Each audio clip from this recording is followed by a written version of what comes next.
மாண்புமிகு பேரவைத் தலைவர் அவர்களே,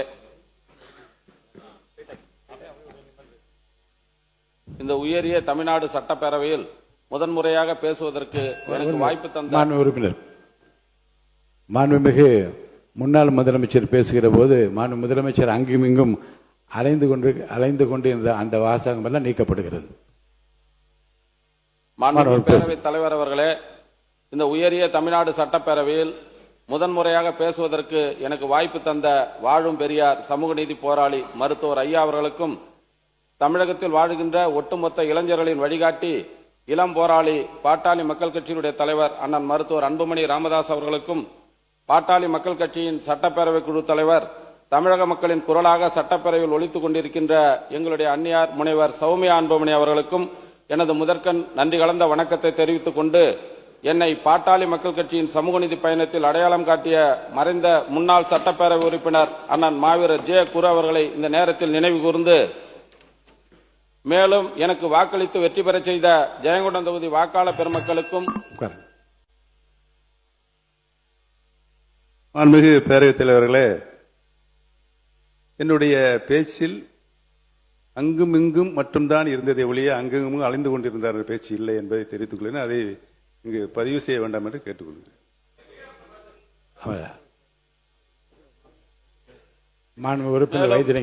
எனக்கு வாக்களித்து வெற்றி பெற செய்த ஜெயங்கொண்டம் தொகுதி வாக்காளர் பெருமக்களுக்கும், தேசிய ஜனநாயக கூட்டணியின் அனைத்து இந்திய அண்ணா திராவிட முன்னேற்ற கழக பொதுச் செயலாளர் மரியாதைக்குரிய அண்ணன் எடப்பாடியார் அவர்களுக்கும், கூட்டணி கட்சி தலைவர்களுக்கும், தொண்டர்களுக்கும், எனது குடும்பத்தாருக்கும், நண்பர்களுக்கும் எனது நெஞ்சார்ந்த நன்றியை தெரிவித்துக் கொள்கின்றேன். 17வது சட்டப்பேரவையில் புதிதாக பொறுப்பேற்றுள்ள மாண்புமிகு தமிழக முதலமைச்சர் அவர்களுக்கும், மாண்புமிகு எதிர்க்கட்சி தலைவர் அவர்களுக்கும், மாண்புமிகு அமைச்சர் பெருமக்களுக்கும், மாண்புமிகு சட்டமன்ற உறுப்பினர்களுக்கும் எனது வாழ்த்துக்களையும் வணக்கத்தையும் தெரிவித்துக் கொள்கின்றேன். இந்த சட்டப்பேரவை என்பது மக்களின் கனவுகள், நம்பிக்கைகள், உரிமைகள் மற்றும் எதிர்காலம் குறித்து சட்டங்கள் இயற்றப்படும் ஜனநாயகத்தின் ஒரு புனிதமான இடமாகும். அரசியலில் அனைவருக்கும் பல கருத்து வேறுபாடுகள் இருக்கலாம். ஆனால் மக்கள் நலன் சார்ந்த பிரச்சனைகளில் நாம் அனைவரும் ஒன்றிணைந்து செயல்பட வேண்டும் என்று இந்த நேரத்தில் கேட்டுக்கொள்கின்றேன். மாண்புமிகு பேரவைத் தலைவர் அவர்களே, ஜெயங்கொண்டம் தொகுதி என்பது சோழர்களின் வரலாற்றை பிரதிபலிக்கக்கூடிய ஒரு இடமாகும். இந்த மாமன்றம் வெறும் விவாத அரங்கமாக இல்லாமல் மக்களின் கனவுகளுக்கு ஜனநாயக முறைப்படி வடிவம் கொடுக்கும் அங்கமாகவும் இருக்க வேண்டும் என இந்த நேரத்தில் கேட்டுக்கொள்கின்றேன். எனது ஜெயங்கொண்டம் தொகுதிக்கு தேவையான அடிப்படை வசதிகளை நிறைவேற்றி தருமாறு இந்த நேரத்தில் கேட்டுக்கொள்கின்றேன். எங்களுடைய தலைவர் மருத்துவர் அண்ணன் அன்புமணி ராமதாஸ் அவர்களின் நீண்ட நாள் கனவு திட்டமான அரியலூர் சோழர் பாச திட்டத்தை உடனடியாக செயல்படுத்த வேண்டும் என்று இந்த நேரத்தில் கேட்டுக்கொள்கின்றேன். அந்த திட்டத்தின் ஒரு பகுதியாக சோழகங்கம் என்ற பொன்னேரிக்கு மிக அருகாமையில் 10 கிலோமீட்டர் தூரமே உள்ள கொள்ளிடம் ஆற்றிலிருந்து தொகுதி விவசாயிகள் பயன்பெறும் வகையில் நீரேற்று முறையின் மூலமாக நீரை கொண்டு வந்து விவசாயிகள் பயன்பெற செய்ய வேண்டும் என இந்த நேரத்தில் கேட்டுக்கொள்கின்றேன். சுமார் 700 ஏக்கர் பரப்பளவு கொண்ட அந்த பொன்னேரியினை சுற்றுலா தலமாக அமைக்க வேண்டும் என்று இந்த நேரத்தில் கோரிக்கை வைக்கின்றேன். வரலாற்று சிறப்புமிக்க கங்கை கொண்ட சோழபுரம் பகுதியில் மாமன்னர் ராஜேந்திர சோழனுக்கு திருவுருவச் சிலையுடன் கூடிய மணிமண்டபம் அமைக்க வேண்டும் என்றும், ஜெயங்கொண்டம் அரசு கலை மற்றும் அறிவியல் கல்லூரிக்கு ராஜேந்திர சோழன் பெயரை சூட்ட வேண்டும் என்று இந்த நேரத்தில் கேட்டுக்கொள்கின்றேன்.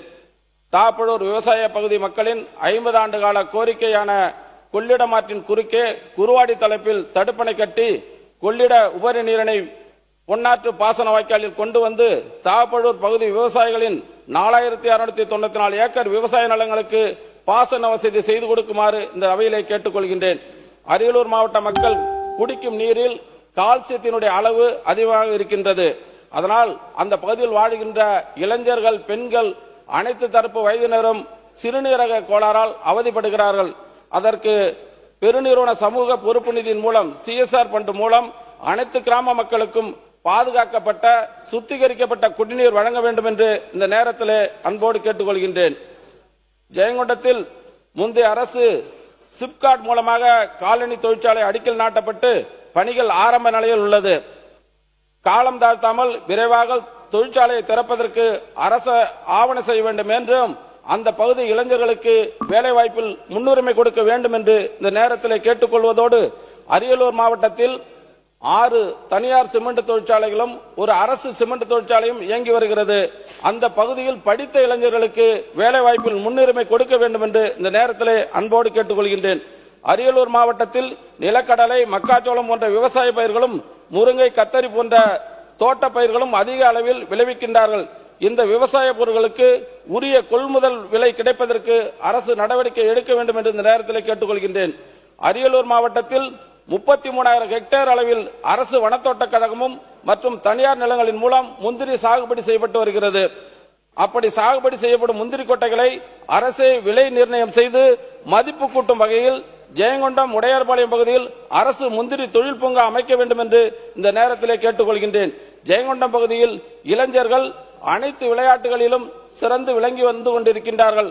அவர்களுக்கு அரசு உள் விளையாட்டு அரங்கம் ஒன்றை கட்டித்தர ஆவண செய்யுமாறு அன்போடு கேட்டுக்கொள்கின்றேன். ஜெயங்கொண்டம் மாவட்ட தலைமை மருத்துவமனையில் போதிய மருத்துவர்கள், செவிலியர்கள் மற்றும் பணியாளர்கள் பற்றாக்குறையை உடனடியாக சரி செய்ய வேண்டும் என்றும் சிடி ஸ்கேன் வசதி செய்து கொடுக்கவும் அரசு நடவடிக்கை எடுக்க வேண்டும். ஜெயங்கொண்டம் நகரில் போக்குவரத்து நெரிசலை தவிர்க்கும் வகையில் ஜெயங்கொண்டம் மகிமைபுரம் முதல் சின்னவளையம் வரையும், ஜெயங்கொண்டம் மகிமைபுரம் முதல் துளாரங்குறிச்சி வரையிலும் புறவழிச்சாலைகளை அமைத்துக் கொடுக்க வேண்டும் என்று இந்த நேரத்தில் கேட்டுக்கொள்கின்றேன். விருத்தாசலம் முதல் கும்பகோணம் வரை உள்ள சாலையில் விடுபட்ட இருவழிச்சாலையை 4 வழிச்சாலையாக அகலப்படுத்த அரசு நடவடிக்கை எடுக்க வேண்டும். ஜெயங்கொண்டம் தொகுதி மீன் சுருட்டி பகுதியில் புதிய அரசு தொழிற்பயிற்சி நிலையம் அமைக்க வேண்டும் என்று இந்த நேரத்தில் கேட்டுக்கொள்கின்றேன். ஆண்டிமடம் ஒன்றியத்திற்கு உட்பட்ட பகுதியில் மாவட்ட உரிமைகள் உடன் குற்றவியல் நடுவர் நீதிமன்றம் அமைக்கவும், ஆண்டிமடத்தில் தனி சார்நிலை கருவூலம் அமைக்கவும் அரசு நடவடிக்கை எடுக்க வேண்டும். தாப்பழூர் ஊராட்சி ஒன்றியத்திற்கு உட்பட்ட வருவாய் கிராமங்களை உள்ளடக்கி பழூரை தலைமையிடமாக கொண்டு தனி வட்டமாக அறிவிக்க அரசு நடவடிக்கை எடுக்க வேண்டும். அரியலூர் மாவட்டத்தில் புதிய அரசு செவிலியர் கல்லூரியும், ஜெயங்கொண்டத்தில் அரசு கல்வியியல் கல்லூரியும் அமைக்க அரசு நடவடிக்கை எடுக்க வேண்டும். ஜெயங்கொண்டம் அரசு கலை கல்லூரிக்கு கூடுதல் கட்டிடமும் மாணவியர் தங்கும் விடுதிக்கு அரசு அனுமதி வழங்க வேண்டும். ஆண்டிமடம் அரசு மேம்படுத்தப்பட்ட ஆரம்ப சுகாதார நிலையத்தை வட்டார தலைமை மருத்துவமனையாக மாற்ற வேண்டும். ஜெயங்கொண்டம் தொகுதியில் வேம்புக்குடி, திருக்களப்பூர், மேலனிக்குழி ஆகிய 3 கிராமங்களில் அரசு துணை ஆரம்ப சுகாதார நிலையம் அமைக்க வேண்டும். ஜெயங்கொண்டம் தொகுதியில் இளையூர், ஐயூர், வீரசோழபுரம், தண்டலை ஆகிய 4 கிராமங்களில் அரசு கால்நடை மருத்துவமனை அமைக்க வேண்டும். திருக்களப்பூர், குவாகம் ஆகிய அரசு உயர்நிலைப் பள்ளிகளை மேல்நிலைப் பள்ளிகளாகவும், ஜெயமேலூர், அணைக்குடம், தேவனூர், சலுப்பை ஆகிய அரசு நடுநிலைப் பள்ளிகளை உயர்நிலைப் பள்ளிகளாகவும் தரம் உயர்த்த அரசு நடவடிக்கை எடுக்க வேண்டும். ஜெயங்கொண்டம் தொகுதியில் பல கிறிஸ்துவ நிறுவனங்கள் பள்ளிகளை நடத்தி வருகின்றார்கள். அங்கே தொன்போஸ்கோ மேல்நிலைப் பள்ளி, அன்னையிலூர் மேல்நிலைப் பள்ளி, அலங்கார அன்னை மேல்நிலைப் பள்ளி, மார்த்தினார் பள்ளி, பாத்திமா பள்ளி என்று பல கிறிஸ்துவ பள்ளிகள் இயங்கி வருகின்றன. ஆனால் நம்மளுடைய சட்டமன்ற உறுப்பினர் நிதியிலிருந்து நாம் எதுவும் செய்து கொடுக்க முடியாத நிலை இருக்கிறது. அதை அரசு கவனத்தில் கொண்டு சிறப்பு நிதி ஒதுக்கீடு செய்ய வேண்டும் என இந்த நேரத்தில் கேட்டுக்கொள்கின்றேன். வாடகை கட்டிடத்தில் இயங்கி வரும் ஆண்டிமடம் தீயணைப்பு நிலையம், ஜெயங்கொண்டம் சார் பதிவாளர் அலுவலகம், ஜெயங்கொண்டம் கோட்டை மின்வாரிய செயற்பொழில் அலுவலகம் ஆகியவற்றிற்கு புதிய கட்டிடம் கட்ட வேண்டும். ஜெயங்கொண்டம் நகராட்சியில் பாதாள சாக்கடை திட்டம் செயல்படுத்த அரசு நடவடிக்கை எடுக்க வேண்டும். அரியலூர் மாவட்ட மக்களின் நீண்ட நாள் கோரிக்கையான கும்பகோணம் டு விருத்தாச்சலம், அரியலூர் சிதம்பரம் ஆகிய ரயில்வே திட்டங்களை கொண்டு வர மத்திய அரசை தமிழக அரசு வலியுறுத்த வேண்டும் என்று இந்த நேரத்தில் கேட்டுக்கொள்கின்றேன். மாண்புமிகு பேரவைத் தலைவர் அவர்களே, இன்றைய மானிய கோரிக்கையின் மூலம் இன்று வருவாய்த்துறை மற்றும் பேரிடர் மேலாண்மை, சுகாதாரத்துறை இந்த மானிய கோரிக்கையில் தமிழக அரசு சேவை பெறும் உரிமை சட்டத்தை கொண்டு வருவதாக தேர்தல் அறிக்கையிலே நிதிநிலை அறிக்கையிலே சொல்லியிருக்கின்றார்கள். அதை உடனடியாக கொண்டு வர வேண்டும் என்று பாட்டாளி மக்கள் கட்சி சார்பாக கேட்டுக்கொள்கின்றோம். இந்த கூட்டத்தொடரிலேயே சட்டத்தை நிறைவேற்ற வேண்டும் என்று கேட்டுக்கொள்கின்றோம். தமிழ்நாடு அரசு துறையில் மக்களின் மிகவும் நெருக்கமான கொண்ட துறை ஒன்று என்றால் அது வருவாய்த்துறை தான். அரசு துறையின் முதுகெலும்பு இந்த துறைதான். அரசு வழங்கும் நலத்திட்ட உதவிகளை பெறுவதற்கு தகுதியானவர்கள் யார் என்பதை தேர்ந்தெடுப்பது இந்த துறைதான். சாதி சான்றிதழ், வருவாய் சான்றிதழ் உள்ளிட்ட சான்றிதழ்கள் உட்பட 50க்கும் மேற்பட்ட சேவைகளை வழங்குவது வருவாய்த்துறை தான். மக்களுக்கு சேவை செய்வதற்காக உருவாக்கப்பட்ட வருவாய்த்துறை தான் மக்களை அதிகமாக அலைகழிக்கிறது. இதற்கு முடிவு கட்டுவதற்காக தான் சேவை பெறும் உரிமை சட்டத்தை நிறைவேற்ற வேண்டும் என்று பாட்டாளி மக்கள் கட்சி கடந்த 13 ஆண்டுகளுக்கு மேலாக வலியுறுத்தி வருகிறது. மத்திய அரசு அண்மையில் வெளியிட்ட தகவல்களின்படி இந்தியாவில் மொத்தமுள்ள 28 மாநிலங்களில் 24 மாநிலங்களிலும் தில்லி யூனியன் பிரதேசத்திலும் இந்த சட்டம் இயற்றப்பட்டு நடைமுறையில் உள்ளது. தெலுங்கானா, நாகாலாந்து, சிக்கிம், தமிழ்நாடு ஆகிய 4 மாநிலங்களில் தான் இந்த சட்டம் இன்னும் நடைமுறைக்கு வரவில்லை. இவற்றில் பெரிய மாநிலம் என்றால் தமிழ்நாடு தான். தெலுங்கானா மாநிலத்தில் இந்த சட்டம் உருவாக்கப்பட்டு நிறைவேற்றப்படாமல் உள்ளது. தமிழகத்தில் இந்த சட்டம் நிறைவேற்றப்படும் என்று நிதிநிலை அறிக்கையில் அறிவிக்கப்பட்டுள்ளது. அந்த சட்டத்தை நடப்பு கூட்டத்தொடரில் கொண்டு வர வேண்டும் என்று கேட்டுக்கொள்கின்றேன். கிராம பகுதிகளில் வானம் பேஞ்சு கிடக்கும், இல்லை காஞ்சி கிடக்கும் என்று கூறுவார்கள். அதாவது அதிக மழை பொழிந்து வெள்ளம் அல்லது மழையே பெய்யாமல் வறட்சி என ஒரு வகையில் மக்கள் பாதிக்கப்படுவார்கள் என்பதுதான் இதன் பொருளாகும். வறட்சி அல்லது வெள்ளம் என ஏதேனும் ஒரு இயற்கை சீற்றத்தால் மக்களும் உழவர்களும் பாதிக்கப்பட்ட நிலையில் 10 நிமிஷம் ஆயிடுச்சு.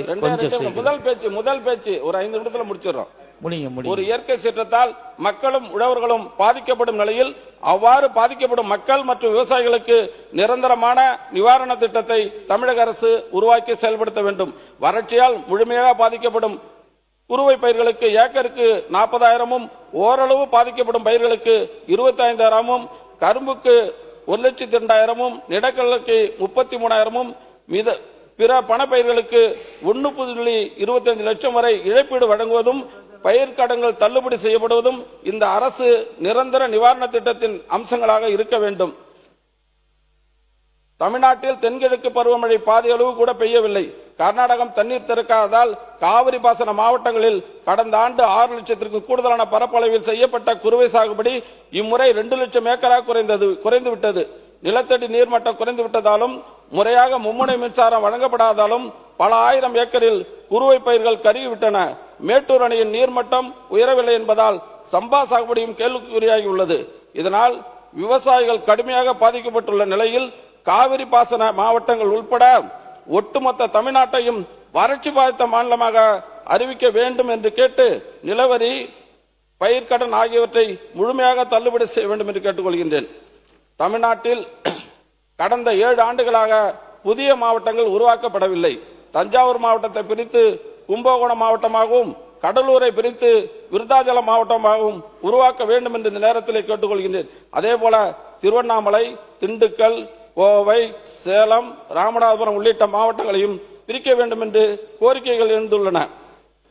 மக்கள் தொகை கணக்கெடுப்பு பணிகள் நடைபெற்று வருவதால் இப்போது புதிய மாவட்டங்களை உருவாக்க முடியும். மக்கள் தொகை கணக்கெடுப்பு முடிவடைந்த பிறகு உறுப்பினர் அவர்களே, நிறைய விஷயங்கள் இருந்துச்சுன்னா அவை குறிப்புல ஏத்துக்கலாம். நீங்க அந்த உங்களோட கோரிக்கைகளை கொடுங்க, சீக்கிரம் பேசி முடியுங்க. கன்னி பேச்சுங்கிறதுனால அப்படியே முடிவடைந்த பிறகு புதிய மாவட்டங்களை அமைக்க வேண்டும். அதற்கான அறிவிப்பை இப்போது வெளியிட வேண்டும். கடந்த 2025ஆம் ஆண்டு 2299 கிராம நிர்வாக உதவியாளர் காலி பணியிடங்களுக்கு தமிழகம் முழுவதும் எழுத்து தேர்வு நடைபெற்றது. அதில் 13 மாவட்டங்களில் மட்டும் நேர்முக தேர்விற்கு அழைப்பு விடுக்கப்பட்டு பணியாணை வழங்கப்படவில்லை. மேலும் மீதமுள்ள மாவட்டங்களுக்கு இன்னும் நேர்முக தேர்வுக்கு அழைப்பு விடுக்கவில்லை. ஆகவே தேர்ச்சி பெற்றவர்களுக்கு வேலை கிடைக்கவும் எழுத்து தேர்வு முடித்தவர்களை நேர்முக தேர்வுக்கு அழைப்பு விடுத்து தேர்ந்தெடுத்து பணியாணை வழங்க வேண்டும் என்று இந்த நேரத்தில் கேட்டுக்கொள்கின்றேன். அதேபோல தமிழக அரசு கேபிள் டிவி நிறுவனங்கள் மூலம் முந்தைய அம்மையார் ஆட்சியில் தரவு உள்ளீட்டாளர்கள் 2015ஆம் ஆண்டு கொண்டு வரப்பட்டது. அந்த டேட்டா என்ட்ரி ஆபரேட்டர்கள் அனைத்து வட்டாட்சியர் அலுவலகங்களிலும் 961 பேர் வேலை செய்கிறார்கள். இவர்களுக்கு மாத சம்பளம் வெறும் 7620 மட்டும்தான் தருகிறார்கள். 11 ஆண்டுகளாக வேலை செய்யும் இவர்களுக்கு சம்பள உயர்வும் நிரந்தர வேலை கொடுக்கவும் அரசு உறுப்பினர் அவர்களே, நீங்க எல்லாத்தையும் நீங்க கொடுங்க, அவை குறிப்புல ஏத்திக்கலாம். நன்றி சொல்லி முடிங்க. புரியுது, பாத்துட்டு அவை குறிப்புல ஏத்திக்கலாம். 2 நிமிஷம் தான். 2 நிமிஷத்துல எங்க பேசிய முடிக்க மாட்டேங்கிறீங்களா? போய்கிட்டே இருக்குது. சீக்கிரம் முடிங்க. காஞ்சிபுரம், ராணிப்பேட்டை, திருப்பத்தூர், மயிலாடுதுறை, பெரம்பலூர், தென்காசி ஆகிய 6 மாவட்டங்களில் மருத்துவக் கல்லூரிகள் இல்லை. மாவட்டத்திற்கு ஒரு மருத்துவக் கல்லூரி என்பதுதான் அரசின் கொள்கையாக இருக்க வேண்டும். மத்திய அரசு நிதி வழங்கினால்தான் புதிய மருத்துவக் கல்லூரிகளை திறக்க முடியும் என்ற கடந்த ஆட்சி நிலைப்பாட்டை புதிய அரசும் தொடரக்கூடாது. மாநில அரசை அதன் சொந்த நிதியை கொண்டு 6 மாவட்டங்களும் புதிய அரசு மருத்துவக் கல்லூரிகளை தொடங்க வேண்டும். நடப்பாண்டில் குறைந்தது 2 மருத்துவக் கல்லூரிகளையாவது அமைப்பதற்கு அறிவிப்பை வெளியிட வேண்டும் என்று இந்த நேரத்தில் கேட்டுக்கொள்கின்றேன். தமிழ்நாட்டில் 1832 ஊரக ஆரம்ப சுகாதார நிலையங்கள், 504 நகர்ப்புற சுகாதார நிலையங்கள் என மொத்தம் 2334 நிலையங்கள் செயல்பட்டு வரும் நிலையில் அவற்றில் 1400க்கும் குறைவான செவிலியர்கள் மட்டும்தான் நிரந்தர அடிப்படையில் பணியாற்றுகின்றனர். தமிழ்நாடு முழுவதும் 2015ஆம் ஆண்டு முதல் இப்போது வரை மொத்தம் 14,000 செவிலியர்கள் ஒப்பந்த முறையில் தேர்வு செய்யப்பட்டுள்ளனர். இவர்கள் அனைவரும் மருத்துவ பணியாளர் தேர்வாணையத்தின் மூலம் போட்டித் தேர்வு நடத்திதான் தேர்வு செய்யப்பட்டனர். அவர்கள் அனைவரும் 2 ஆண்டுகளுக்கு பிறகு பணி நிலைப்பு செய்யப்படுவார்கள் என்று அறிவிக்கப்பட்டிருந்தது. ஆனால் அவர்கள் 7,000 பேர் மட்டுமே இதுவரை பணி நிலைப்பு செய்யப்பட்டுள்ள நிலையில் மீதம் புரியுது. நீங்க எல்லாத்தையும் கொடுங்க, அவை குறிப்புல ஏத்திக்கலாம். இருங்க, இந்த 2 கிலோமீட்டர் மாதிரி போயிட்டே இருக்கீங்க நீங்க. சொல்லுவாங்க வேற ஒண்ணு, ஒரே அவங்க சொல்லுவாங்க. நீங்க அவை குறிப்புல ஏத்திக்கலாம், நீங்க கொடுங்க. மணி ஓடிட்டே இருக்குதுங்க. ஒப்பந்த முறையில் பணியாற்றும் செவிலியர்கள் அனைவரையும் அரசு உடனடியாக பணி நிலைப்பு செய்ய வேண்டும். நாமக்கல், கிருஷ்ணகிரி, திருப்பூர், நீலகிரி, அரியலூர், கள்ளக்குறிச்சி, திருவள்ளூர் ஆகிய 7 மருத்துவக் கல்லூரியில் உள்ள தலா 30 செவிலியர் பணியிடங்களை ஒழித்துவிட்டு அங்கு பணியாற்றி வந்த 210 செவிலியர்களை சான்லி, செங்கல்பட்டு, சேலம், திருச்சி மருத்துவக் கல்லூரி மருத்துவமனைகளில் அரசு நியமித்துள்ளது. இந்த மாதம் ஜூலை 21ஆம் நாள் ஜிஓ 24 என்ற அரசாணை மருத்துவ மற்றும் மக்கள் நல்வாழ்வுத்துறை பிறப்பித்திருக்கிறது. அரசு மருத்துவக் கல்லூரிகள் செவிலியர் பணிகளை ஒழிக்கும் அரசாணை 204ஐ அரசு ரத்து செய்ய வேண்டும் என்று இந்த நேரத்தில் கேட்டுக்கிறேன். நீங்க கொடுங்க. என்ன 2 பேப்பர் கையில் வச்சிருக்கீங்க? இல்ல அது ஒரு நிமிஷத்துல படிக்க முடியாது. உங்களுடைய கொஞ்சம் ஒத்துழைப்பு கொடுங்க.